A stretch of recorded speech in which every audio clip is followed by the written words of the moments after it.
जैसे ही उगे तो आप उठ के नहा धोकर जो भी आपके डेली रूटीन के काम है खाए, और शांति सूरज छुपने से पहले खाना खा लें। ये हमारे भारतीय संस्कृति है। हम उसमें कितना अमल कर रहे हैं ये हम सब अच्छी तरह, मगर मैंने वहां देखा कि 5:15 5:30 सूरज उग जाता है और तकरीबन सभी लोग 7 बजे, वर्क फ्रॉम होम नहीं है तो 7 बजे ऑफिस निकलते,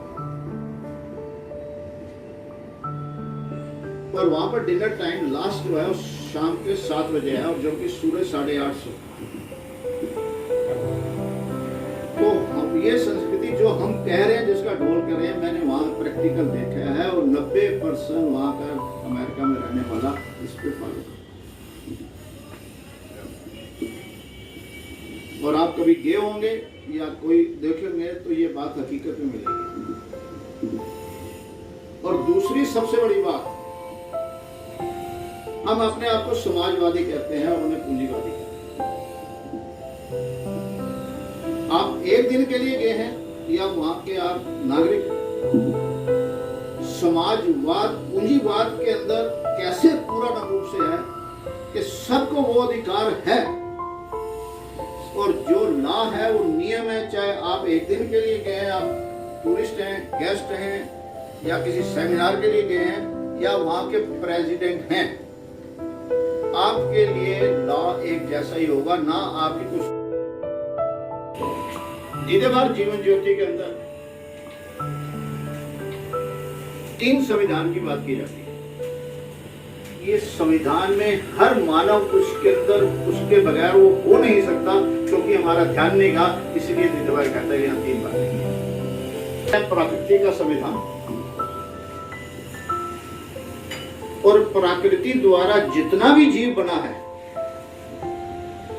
अनगिनत जीव हैं, जिसको हमने 84 लाख फिगर मान लिया एस्टिमेटेड। किसी भी जीव में क्षमता नहीं है कि वो अपना कोई भी संविधान बना सके। जैसा प्रकृति ने उसे बनाया, जो उसके लिए रहने की जगह, जो उसके खान पान, वैसा ही जीवन करके वो उसका प्रस्थान हो गया इस जगत में। अगर कोई संविधान बना सका है तो मानव ने अपना व्यक्तिगत संविधान बनाया है, और दूसरा संविधान व्यक्तिगत संविधान।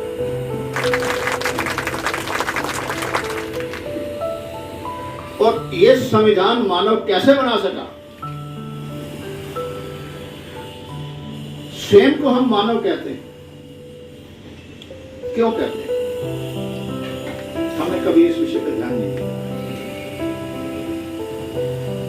पूरी सृष्टि के अंदर कोई भी जीव अपने मन का विकास नहीं कर सकता, सिर्फ मानव ही है जो प्राणी था जीव जिसने अपने मन का विकास करा, उसने स्वयं को मानव कहा। और हमने अपने मन का विकास हम स्वयं करते हैं, तो इसलिए हम मानव।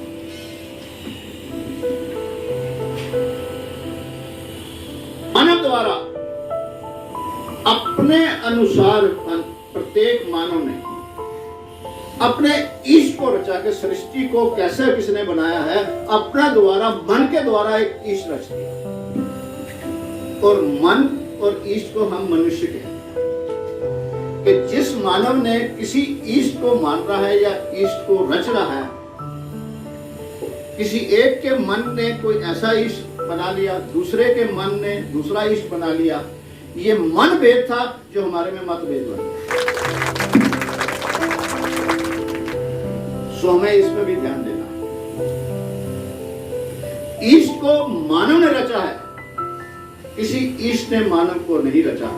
सो जिसको मैं रच रहा हूं उसका विधाता मैं हूं, मेरा दूसरा विधाता नहीं है। जब ये मैं बात समझ लूंगा तो इस बात को जो व्यक्त कर सकता है, और वो अपने कैसे अपने होता है, उसका व्यक्तित्व होता है, जो इस बात को व्यक्त करने वाला व्यक्ति है। और वो अपने जीवन को कैसे करता है, अपने व्यक्तित्व को कैसे निखारना है, ये उसका भी संविधान के अंदर है।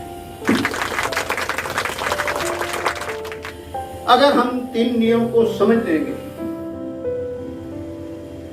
तो इसी द्वारा हमने कुछ अपने मानव समाज के लिए कुछ नियम बनाए कि समाज सुचारू रूप से चल सके। तो हमने अपना सामाजिक संविधान भी बनाया।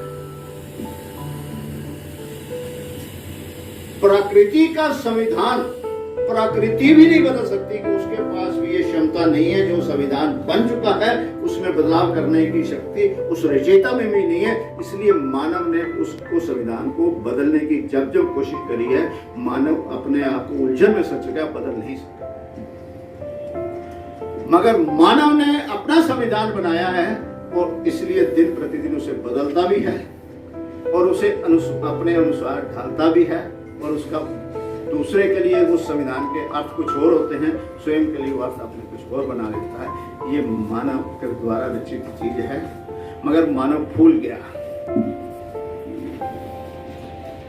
कि जब भी मैं कुछ अपने निजी कारण की वजह से अपने संविधान को अगर बदलता हूं तो क्या वो मेरे लिए दूर तक उचित है? नहीं। मगर उससे पहले हम अगर प्रकृति के संविधान को समझेंगे तो हम अपने बनाए हुए संविधान को भी किसी प्रकार से गलत नहीं करेंगे और उसको सही मानेंगे। दीदेवार शब्द कैसे आया है? ये संविधान प्रकृति के संविधान के अनुसार है। जिस चेहरे पर ये दीदे आंखें लगी हैं मानव की, उस चेहरे के दीदार दर्शन करने की शक्ति इसमें नहीं। और जिसने भी ये इस दीदों ने जिसका दीदार करा, मानव ने भ्रमित होकर अपने जीवन को उसको आधार बना लिया। किसी की कोठी, किसी का बंगला, किसी के बच्चे, किसी की गाड़ी, उसको आधार बना के उसी के पीछे चला गया और स्वयं खो गया। जो अपने दीदार करे वो है दीदार।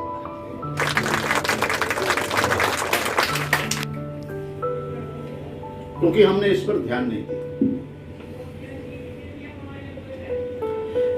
हम अपने शरीर को देख लें। संविधान के अंदर, जैसे मैंने अभी कहा है कि प्रकृति के संविधान को बदलने की क्षमता प्रकृति में नहीं है, तो मानव में कैसे हो सकती है?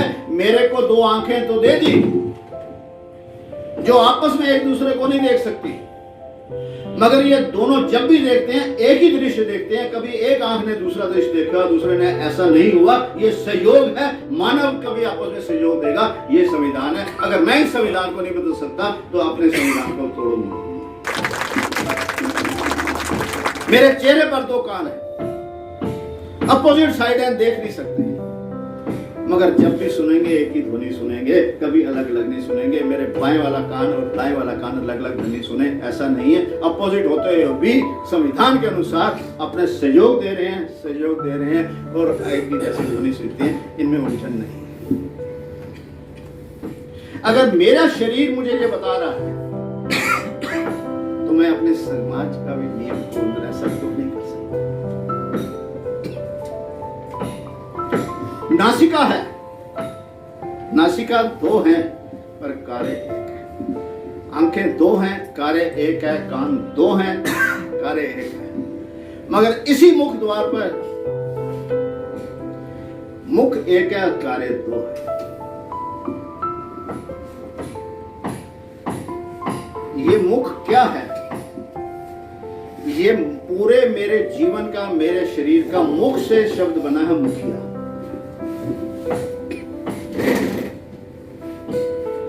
सारा शरीर का आहार यह मुख लेता है, मगर अपने पास न रखकर अपने शरीर को बांट देता है। इसलिए जिस समाज का मुखिया ऐसा करता है वो समाज तरक्की करता है। जिस परिवार का मुखिया ऐसा करता है वो समाज तरक्की करता है। और जहां मुखिया अगर गलत है तो समाज तरक्की नहीं कर सकता। इसलिए मुखिया की जिम्मेवारी आम इंसान से ज्यादा होती है, कान और नाक से भी ज्यादा मुख की है। सो अगर मुखिया जो भी है हमारा वो सही दिशा में जा रहा है तो सहयोग दें। अगर सही दिशा में नहीं जा रहा तो उसको रोकने का सभी इकट्ठे होकर प्रयास करें कि ये गलत है, क्योंकि ये समाज के लिए हितकारी नहीं है। और ये समाज के लिए हितकारी है, उद्देश्य पूर्ण है तो सहयोग देने हैं। किसी के संग इतना मत जुड़ जाओ कि उसकी कमी मत दिखाई दे, और किसी से इतनी नफरत मत करो कि उसका गुण दिखाई ना दे। हमें भी अपने को